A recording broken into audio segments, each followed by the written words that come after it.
Hello everyone, welcome back to the next session of Social Science. I am Kavita here to present one more topic from Unit 4. That lesson name is Ancient Civilizations of the World. As we know, we discussed about so many concepts from this lesson, and as well as we studied about one of the ancient civilization of the world, that is Egypt civilization. And today I am with the continued part from Unit 4. In today's session, we are going to learn another most and very important and ancient civilization of the world, that is the Mesopotamian civilization. That is Mesopotamia civilization. So in today's session, we are going to learn about Mesopotamia civilization. So let's start our class with the introduction. So as we know, as I told in the previous video, each and every civilizations of the world were born in the bank of rivers only. So for example, Harappa civilization was born in the bank of river, that is Sindhu or Indus, and Egypt civilization also born in the bank of river, that is Nile. In the same way, Mesopotamia civilization was born in the bank of rivers only, but it had very different aspect there here. That is, Mesopotamia is an area that situated in the valley between two rivers. ಅಂದರೆ ಇದು ಎರಡು ನದಿಗಳ ನಡುವಿನ ಕಥೆ ಅಂತ ಹೇಳ್ತೀವಿ ನಾವಿಲ್ಲಿ. So Mesopotamia is an area that lies in a valley between two rivers. ನಾವು ಮುಂಚೆ ನೋಡಿದ್ವಿ ಕೆಲವೊಂದು ನದಿ ದಡದ ಮೇಲೆ ನಾಗರಿಕತೆ ಹುಟ್ಟಿತು ಅಂತ ಹೇಳಿದೆ. ಆದರೆ Mesopotamia is different from other civilisation. It was a born in the bank of two rivers. It mean it lines valley between two rivers. ಎರಡು ನದಿಗಳ ನಡುವಿನ ನಾಗರಿಕತೆ ಅಂತ ಇದನ್ನು ನಾವು ಕರಿತೀವಿ. So here the land which has inspired, and it is called the land between two rivers. So and or Mesopotamia by the Greeks. So ಇದನ್ನೇನಂತಂದ್ರೆ ಅಂದರೆ ಇದನ್ನು ಅಚ್ಚರಿಗಳ ನಾಡು ಅಂತ ಕರೀತಾರೆ. ಗ್ರೀಕರು ಇದನ್ನು ಮೆಸಪೋಟಮಿಯಾ ಅಥವಾ ಲ್ಯಾಂಡ್ ಬಿಟ್ವೀನ್ ಟೂ ರಿವರ್ಸ್ ಅಂತ ಕರೀತಾರೆ. ಅಂದರೆ Greek was described this civilisation Mesopotamia or land between the rivers. ಗ್ರೀಕರು ಇದನ್ನೇನಂತ ಕರೀತಾರೆ ಅಂತಂದರೆ ಇದನ್ನು ಅಚ್ಚರಿಗಳ ನಾಡು ಅಂತ ಕರೀತಾರೆ. ಹಾಗೆ ಇದನ್ನು ಮೆಸಪೋಟಮಿ ಅಂತ ಕರೆದವ್ರು ಯಾರು ಗ್ರೀಕ್. ಅದಲ್ಲದೆ ಲ್ಯಾಂಡ್ ಬಿಟ್ವೀನ್ ದ ರಿವರ್ಸ್ ಅಂತ ಕರೆದವ್ರು ಯಾರಲ್ಲಿ Greek. Then which are those rivers? ಆ ರಿವರ್ ಯಾವ್ಯಾವು, ಆ ನದಿಗಳು ಯಾವ್ಯಾವು? One, Euphrates and Tigris. So Euphrates and Tigris had made the West Asian barren land were fertile. ಇಲ್ಲಿ ಎರಡು ನದಿಗಳು ಯಾವ್ಯಾವು ಅಂತಂದರೆ ಒಂದು Euphrates and Tigris. So these two rivers was one of the gift for Mesopotamia civilization. So it is another land very fertile. The Asian tribes, ಇದು ಹೇಗೆ ಅಂತಂದರೆ ಇಲ್ಲಿ ಪಶ್ಚಿಮ ಏಷ್ಯಾದ ಬರಡು ಭೂಮಿಯನ್ನು ಫಲವತ್ತತ ಆಗಿದೆ ಅಂತ ಹೇಳ್ಬೋದು. ಅಂದರೆ ಒಂದು ಬರಡು ಭೂಮಿ. So it is fertile soil. ಈ ಎರಡು ನದಿಗಳ ನಡುವಿನ ಪ್ರದೇಶ ಜನರು ತುಂಬ ಅಂದರೆ ಅಟ್ರ್ಯಾಕ್ಟ್ ಮಾಡ್ಕೊತಾ ಇತ್ತು. It was the fertility of this area that attracted the people to it. ಇದೊಂದು ಫಲವತ್ತತೆ ಭೂಮಿ ಆಗಿರೋದ್ರಿಂದ, ಯಾಕೆಂದರೆ ಒಂದಲ್ಲ ಎರಡು ನದಿಗಳಿದ್ದಾವೆ ಇಲ್ಲಿ. ಸೊ ಎರಡು ನದಿಗಳಿರೋದ್ರಿಂದ ಅದು ಫಲವತ್ತತೆಯಿಂದ ಕೂಡಿರುತ್ತೆ ಭೂಮಿ. ಸೊ ಫಲವತ್ತತೆಯಿಂದ ಕೂಡಿರೋದಕ್ಕಾಗಿ ಎಷ್ಟೋ ಜನರನ್ನು ಇದು ಆಕರ್ಷಣೆಗೊಳಪಡ್ತಾ ಇತ್ತು. So it was the fertility of this area that attracted the people to it. And since food crops could be grown with a little effort, and the northern hill tribes and southern nomadic tribes of the desert tried to establish the control over this area. ಇಲ್ಲಿ conflict ಆಗ್ತಾ ಇರುತ್ತೆ ಎರಡು ಬುಡಕಟ್ಟುಗಳ ಜನಾಂಗದ ನಡುವೆ. ಅಂದರೆ ಇಲ್ಲಿ ಆದರೆ ಈ ಪ್ರದೇಶನ ಆಕ್ರಮಿಸ್ಕೋಸ್ಕರ ಇಲ್ಲಿ when food also can be grow in this area. And the clashes took between two groups, one northern tribal groups and as well as southern tribal groups, because to occupied because to occupy the tribe this area, ಈ ಒಂದು ಜಾಗವನ್ನು occupy ಮಾಡ್ಕೋಬೇಕು ಅಂತ ಹೇಳಿ to establish over the control this area, ಈ ಒಂದು ಏರಿಯಾನ control ಮಾಡ್ಕೋಬೇಕು ಅಂತೇಳಿ ಎರಡು ಟ್ರೈಬಲ್ ಕಮ್ಯುನಿಟಿ ನಡುವೆ ಇಲ್ಲಿ ಕ್ಲಾಶಸ್ ಆಗ್ತಾ ಬರುತ್ತೆ. One northern hill tribes and southern nomadic tribes. So the river between these tribes led to the number of endless conflict. ಇದು ಹೇಗೆ ಆಗುತ್ತೆ ಅಂದರೆ, ಈ ಪ್ರದೇಶ ತಮ್ಮದಾಗಿಸಿಕೊಳ್ಳುವ ನಿರಂತರ ಪ್ರಯತ್ನದಲ್ಲಿರುತ್ತೆ. ಬೆಟ್ಟ ಗುಡ್ಡಗಳ ಜನ ಮತ್ತು ಮರುಭೂಮಿ ಅಲೆಮಾರಿ ಜನರ ನಡುವೆ ನಿರಂತರ ಒಂದು ವೈಷಮ್ಯ, continue conflict to started in this area because to control this area.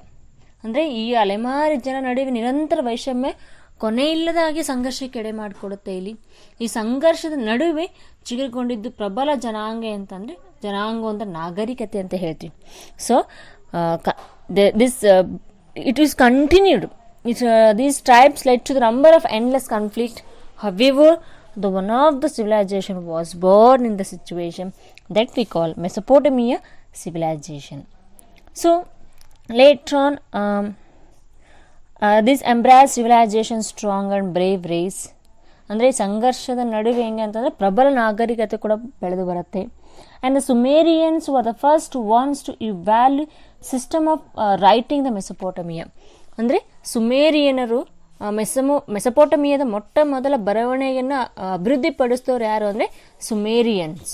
So Sumerians was the first community to value the system of writing in Mesopotamia.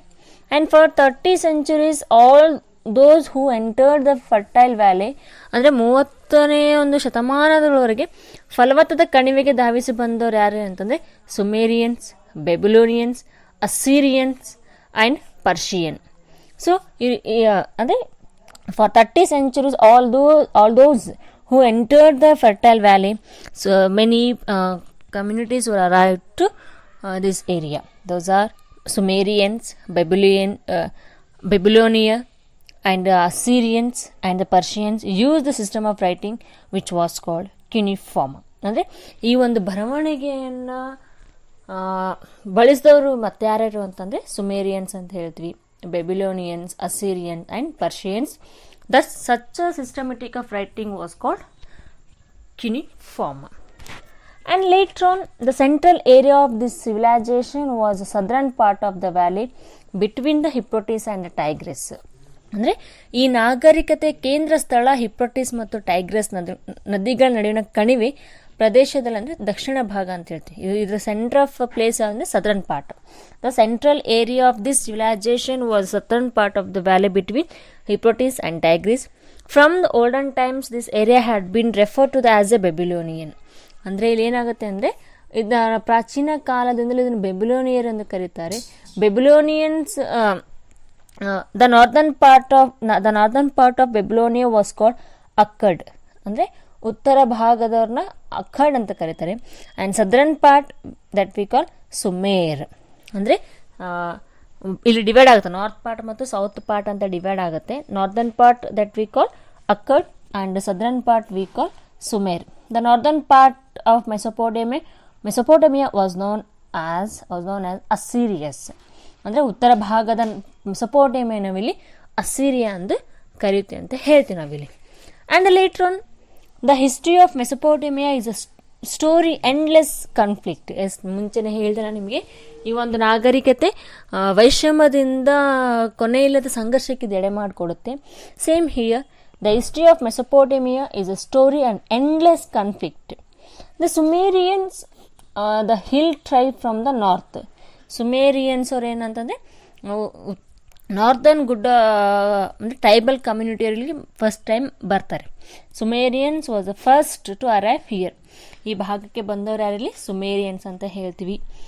And later on they who use to the worship their gods on top of the hills. After coming to the plains, built artificial hills and established their place of worship there. These were called ಜಿಗ್ಗುರಾತ್. ಅಂದರೆ ತಮ್ಮ ದೇವರುಗಳನ್ನ ಬೆಟ್ಟದ ಮೇಲಿನ ಆರಾಧಿಸ್ತಿದ್ರು ಇವರು.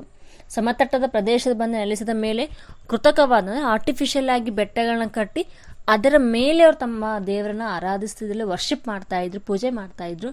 So ಅದು ನಾವೇನಂತ ಕರಿತೀವಿ ಅಂದರೆ ziggurat. Just once observe that picture. Yes, so ziggurat one of the worship place of Sumerians. So Sumerians was the first tribal community arrived to this area, and they used to construct that hill. They used to worship their gods on top of the hills. ತಮ್ಮ ದೇವರುಗಳನ್ನ ಏನಂದರೆ ಹೇಗೆ ಅಂದರೆ ಬೆಟ್ಟಗಳ ಮೇಲೆ ಆರಾಧಿಸ್ತಿದ್ರು ಅವರು. ಅಂದರೆ ಬೆಟ್ಟ ತಪ್ಪಲಿನ ಮೇಲೆ ಆರಾಧಿಸ್ತಿದ್ರು. ಸಮತಟ್ಟ ಪ್ರದೇಶದಲ್ಲಿ ಅಂದರೆ ಆಫ್ಟರ್ ಪ್ಲೇನ್ಸ್ ಆರ್ಟಿಫಿಷಿಯಲ್ ಆಗಿ ಹಿಲ್ಸ್ ಕಟ್ತಾ ಇದ್ರು. And they worship their god. In that they worship their god that we call Jiggurat. ಅದು ನಾವಿಲ್ಲಿ ಜಿಗ್ಗುರ ಅಂತ ಕರಿತೀವಿ, ಜಿಗ್ಗುರಾತ್. They did not know how to build states and therefore surrounded them with a sloping areas. ಅಂದರೆ ಅವರಿಗೆ ಹೇಗೆ ಅಂತಂದರೆ ಮೆಟ್ಟಲುಗಳನ್ನ ಹೇಗೆ ಕಟ್ಟಬೇಕನ್ನೋದು ಅವ್ರಿಗೆ ಗೊತ್ತಿರಂಗಿಲ್ಲ. ಸುತ್ತಲೂ ಇಳಿಜಾರು ಮಾಡ್ಕೊಂಡಿದ್ರು. ಅಂದರೆ ಮೆಟ್ಟಲುಗಳನ್ನ ಕಟ್ಟಿರಲಿಲ್ಲ ಅವರು.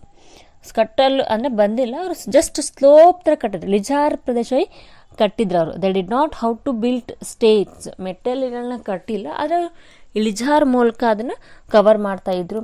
The Jews call these towers of Babel ಅಂತ ಕರೀತಾರೆ. ಅಂದರೆ ಇದನ್ನೇನಂತ ಕರೀತಾರೆ ಅಂತಂದರೆ ಬೆಬೆಲ್ನ ಗೋಪುರಗಳಂತ ಕರೀತಾರೆ. The Jews call these the towers of Babel. ಅಂದರೆ ಈ ಗೋಪುರಗಳನ್ನ ಬೆಬಲ್ ಗೋಪುರ ಎಂದು ಕರೀತಾರೆ ಇಲ್ಲಿ.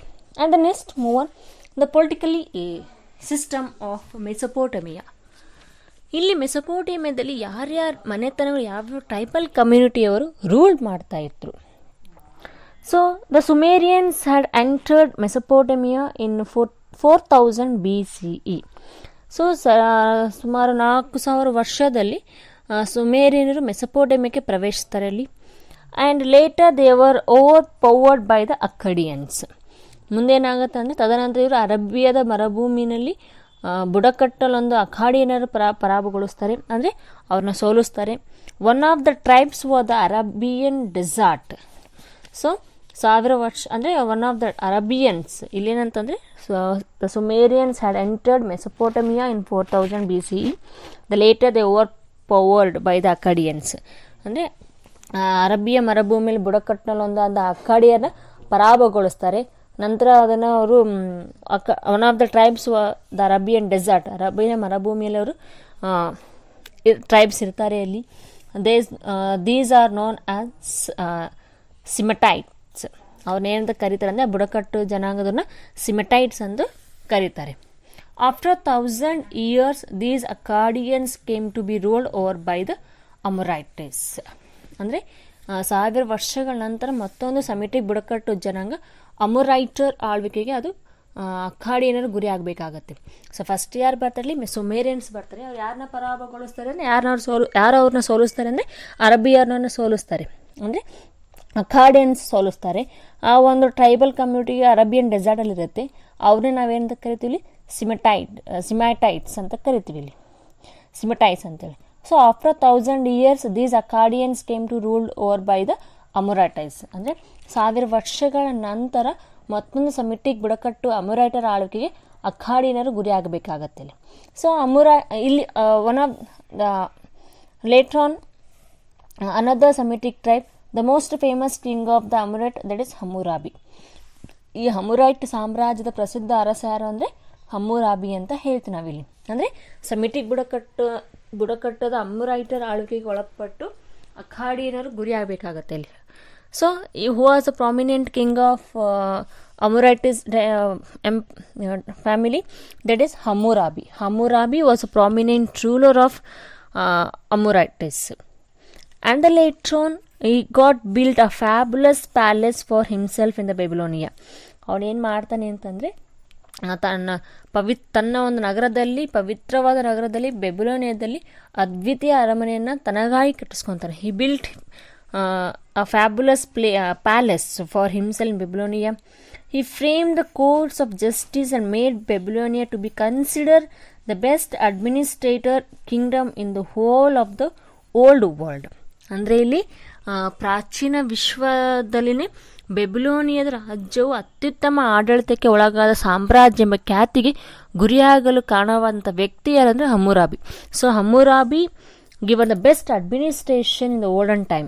So he framed the codes of justice and made up Babylonia to be considered the best administrator kingdom in the whole world, in old world. ಅಂದರೆ ಇಡೀ ಜಗತ್ತಿನಲ್ಲಿ ಹಳೆಯ ಒಂದು ಪ್ರಪಂಚದಲ್ಲಿ, ಒಂದು ಪ್ರಾಚೀನ ಕಾಲದ ಪ್ರಪಂಚದಲ್ಲಿ ಬೆಬಿಲೋನಿಯದ ರಾಜ್ಯವು ಅತ್ಯುತ್ತಮ ಆಡಳಿತಕ್ಕೆ ಒಳಗಾದ ಸಾಮ್ರಾಜ್ಯ ಅಂತ ಹೆಸರಾಗುತ್ತೆ. ಯಾರೋ ಒಂದು ಟೈಮಲ್ಲಿ ಹಮ್ಮುರಾಬಿ ಅಂತ ಹೇಳ್ತೀವಿ. And later on after here the Hittites who came later occupied the valley and destroyed all that they could not carry away. ಅದರ ನಂತರದಲ್ಲಿ ಯಾರು ಬರ್ತಾರೆ ಅಂದರೆ ಹಿಟ್ಟಟೈಟ್ಸ್ ಅಂದರೆ ಫಲವತ್ತಾದ ಕಣಿವೆಯನ್ನು ವಶಪಡಿಸಿಕೊಂಡು ಎಲ್ಲವೂ ನಾಶಪಡಿಸ್ತಾರೆ ಇಲ್ಲಿ. And later on here these Hittites were defeated by the Ashur and as well as Ashur is the desert god. ಅಂದರೆ ಇದನ್ನ ಯಾರು ಸೋಲಿಸ್ತಾರೆ ಅಂತಂದರೆ ಅಶೂರ್ ಎಂಬ ಮಹಾನ್ ಮರುಭೂಮಿಯ ದೇವರು ಅನುಯಾಯಿಗಳಾದಂಥ ಅಸ್ಸೀರಿಯನರು ಹಿಟ್ಟಟೈರ್ನ ಪರಾಭವಗೊಳಿಸ್ತಾರೆ ಅಂತ ಹೇಳ್ಬೋದು. ಅಂದರೆ ಇವರನ್ನು ಯಾರು ಸೋಲಿಸ್ತಾರೆ ಅಂತಂದರೆ, ಅಂದರೆ ಹಮ್ಮುರಾಬಿ ನಂತರ ಯಾರು ಬರ್ತಾರೆ ಅಂದರೆ Hittites. They occupied that valley and destroyed all this things. And ಇವ್ರನ್ನ ಯಾರು ಸೋಲಿಸ್ತಾರೆ ಅಂದರೆ ಅಶೂರ್ ಎಂಬ ಮಹಾನ್ ಮರುಭೂಮಿಯ ದೇವರು. Ashur was a powerful god of desert area. So ಇವರ ಅನುಯಾಯಿಗಳಾದಂಥ ಅಸ್ಸೀರಿಯನರು ಹಿಟ್ಟಟೈರ್ನ ಪರಾಭವಗೊಳಿಸ್ತಾರೆ. ಅಂದರೆ Assyrians were the followers of Ashur the desert god. The Hittites were defeated by the Assyrians. Hittites ಯಾರಿಂದ ಸೋಲ್ತಾರೆ ಅಂತಂದರೆ ಅಸ್ಸೀರಿಯನ್ಸಿಂದ ಸೋಲ್ತಾರೆ. ಅಸ್ಸೀರಿಯನ್ಸ್ ಯಾರು ಅಂತಂದರೆ they are the followers of ಅಶೂರ್. ಅಶೂರ್ ಯಾರಿಲ್ಲಿ? Desert god, the powerful desert god ಅಂತ ಹೇಳ್ತೀನಿ. ಅವರ ಫಾಲೋವರ್ಸ್ ಯಾರು ಇಲ್ಲಿ? ಅಸ್ಸೀರಿಯನ್ಸ್ ಅಂತ ಹೇಳ್ತೀವಿ. ಅವರು ಯಾರನ್ನ ಸೋಲಿಸ್ತಾರೆ? ಹಿಟ್ಟಟೈಟ್ಸ್ನ ಸೋಲಿಸ್ತಾರೆ. The later on the Assyrians occupied the whole of west Asia, Egypt till about 7th century BCE and they collected taxes from all the people, the another Semitic tribe that we call. ಅಂದರೆ 7ನೇ ಶತಮಾನದವರೆಗೆ ಕೂಡ ಅಲ್ಲಿ ಸಮಸ್ತ ಜನಾಂಗಗಳಿಂದ ತೆರಿಗೆಯನ್ನು ಸಂಗ್ರಹಿಸ್ತಾರೆ. 7ನೇ ಶತಮಾನದಲ್ಲಿ ಮತ್ತೊಂದು Semitic ಬುಡಕಟ್ಟು ಅಂತ ಬರುತ್ತೆ, ಅದನ್ನೇ ನಾವಿಲ್ಲಿ ಚಾಲ್ಡಿಯನ್ಸ್ ಅಂತ ನಾವು ಕರಿತೀವಿ ಇಲ್ಲಿ. ಚಾಲ್ಡಿಯನ್ಸ್ re-established Babylon in 7th century BCE and developed into the prominent capital of that time. So 7ನೇ ಶತಮಾನದಲ್ಲಿ ಮತ್ತೊಂದು ಬುಡಕಟ್ಟು ಜನಾಂಗ ಬರುತ್ತೆ, ಚಾಲ್ಡಿಯನ್ಸ್. ಸೊ ಬೆಬಿಲೋನ್ನ ಮತ್ತೊಮ್ಮೆ ಮರುಸ್ಥಾಪಿಸಿ ಅದರ ಮತ್ತೊಮ್ಮೆ ಅದರ ಆ ಕಾಲದ ಅತ್ಯಂತ ಪ್ರಮುಖ ರಾಜಧಾನಿಯಾಗಿ ಮಾಡುತ್ತೆ. So Chaldeans re-established the entire area and again the Babylonia became the capital city of that place. So ಅವರಲ್ಲಿ ಸರ್ವಶ್ರೇಷ್ಠ ದೊರೆ ಯಾರು ಅಂತಂದರೆ Nebuchadnezzar. So Nebuchadnezzar was a prominent the ruler of among them. So Nebuchadnezzar was the prominent king of among them. He encourage the study of science. ಅಂದರೆ ಆ ನೆಬೂಕಡ್ನೆಝರ್ ಎದಕ್ಕೆ preference ಕೊಡ್ತಾನೆ ಅಂತಂದರೆ ವೈಜ್ಞಾನಿಕ ಅಧ್ಯಯನಕ್ಕೆ ಭಾಳಷ್ಟು ಪ್ರಿಫರೆನ್ಸ್ ಕೊಡ್ತಾನೆ ಅಂತ ಹೇಳ್ಬೋದು ನಾವಿಲ್ಲಿ. And later on, but the Chaldeans came under the attack of Persian in the 6th century BCE. ಅಂದರೆ ಮುಂದೆ ಏನಾಗುತ್ತೆ ಅಂದರೆ 6ನೇ ಶತಮಾನದಲ್ಲಿ ಪರ್ಷಿಯನರ ಆಕ್ರಮಣಕ್ಕೆ ಇವರು ಒಳಗಾಗ್ತಾರೆ ಇಲ್ಲಿ. And later on the 200 years later, Alexander transferred this place of the Semitic people into Greek area. ಅಂದರೆ ನಂತರ 200 ವರ್ಷಗಳ ನಂತರ ಅಲೆಕ್ಸಾಂಡರ್ನ ಸೆಮಿಟಿಕ್ ಜನಾಂಗಗಳಿಂದ ಆವೃತವಾದ ಈ ಪ್ರದೇಶವನ್ನು ಗ್ರೀಕರು ಒಂದು ಪ್ರಾಂತ್ಯವಾಗಿ ಮಾಡ್ಕೊತಾನೆ, ತನ್ನ ಒಂದು ಪ್ರಾಂತ್ಯವಾಗಿ ಮಾಡ್ಕೊತಾನೆ. And later on after the rulers of the Roman and Turks who followed Alexander, this civilization decline the turn into wilderness ಅಂತ ಹೇಳ್ತೀವಿ. ಅಂದರೆ ಇದರ ತರುವಾಯ ಬಂದ ರೋಮನರು ಮತ್ತು ಟರ್ಕರ ನಂತರ ನಾಗರಿಕತೆ ಬೋರೆಗಳನ್ನು ತುಂಬಿಕೊಂಡಂಥ ಬೆಂಗಾಡ ಆಯಿತು. ಅಂದರೆ ಕಂಪ್ಲೀಟ್ಲಿ ಪತನ ಆಯಿತು ಅಂತ ಹೇಳ್ಬೋದು. ಅಂದರೆ ಈ ಒಂದು ಮೆಸೊಪೊಟೇಮಿಯಾ ಸಿವಿಲೈಸೇಷನಲ್ಲಿ ಇವರೇ ರೂಲ್ ಮಾಡಿದ್ದಾರೆ ಅಂತ ಹೇಳೋಕ್ಕಾಗಲ್ಲ. ಭಾಳಷ್ಟು ಟ್ರೈಬಲ್ ಕಮ್ಯುನಿಟಿಯವ್ರು ನೋಡ್ತೀವಿ ನಾವಿಲ್ಲಿ. ಭಾಳಷ್ಟು ಬೆಬ್ಯುಲಿಯನಿಂದ ಅಂದರೆ ಯಾರ್ಯಾರು ಬರ್ತಾರೆ ಇಲ್ಲಿ, ಅರಬ್ ಸಿಮಿಟೈಟ್ಸ್ ಬಂದು ಹೋಗ್ತಾರೆ, ಸೆಮಿಟಿಕ್ ಟ್ರೈಬಲ್ ಕಮ್ಯುನಿಟಿ ಬರುತ್ತೆ, ಅಮುರೈಟಸ್ ಮನೆತನ ಬರುತ್ತೆ, ನಂತರ ಹಿಟ್ಟಟೈರ್ ಬರ್ತಾರೆ, ಆದ ನಂತರ ಹಿಟ್ಟೈಟರನ್ನ ಸೋಲಿಸಿದವ್ರು ಯಾರು ಇಲ್ಲಿ? ಅಸ್ಸಿರಿಯನ್ಸ್ ಬರ್ತಾರೆ. ಅಸ್ಸಿರಿಯನ್ಸ್ ಯಾರು ಇಲ್ಲಿ? ಪವರ್ಫುಲ್ ಗಾಡ್ ಆದಂಥ ಅಶೂರ್ನ ಅನುಯಾಯಿಗಳಾಗಿರ್ತಾರೆ. ಮುಂದೆ ಅದು ಏನಾಗುತ್ತೆ ಅಂದರೆ ಚಾಲ್ಡಿಯನ್ಸಿಗೆ ಅದು ಒಳಪಡುತ್ತೆ. ಬೆಬಿಲೋನಿಯ ಚಾಲ್ಡಿಯನರಿಗೆ ಒಂದು ಪ್ರದೇಶ ಆಗಿ ಬರುತ್ತೆ. ನಂತರ ಮತ್ತೆ ಯಾರು ಬರ್ತಾರೆ ಇಲ್ಲಿ? ನೆಬೂಕಡ್ನೆಸರ್ ಬರ್ತಾನೆ. ಅದಾದ ನಂತರ ಅಲೆಕ್ಸಾಂಡರ್ ವಶಪಡಿಸ್ಕೊಳ್ತಾನೆ. ಹೀಗೆ ಮೆಸೊಪೋಟೇಮಿಯಾ ಒಬ್ಬರ ಅಥವಾ ಇಬ್ಬರಂದಲ್ಲ, ಬಹಳಷ್ಟು ಮನೆತನದಿಂದ ಇದು ಆಳ್ವಿಕೆಗೆ ಒಳಪಟ್ಟಿದೆ ಅಂತ ಹೇಳ್ಬೋದು.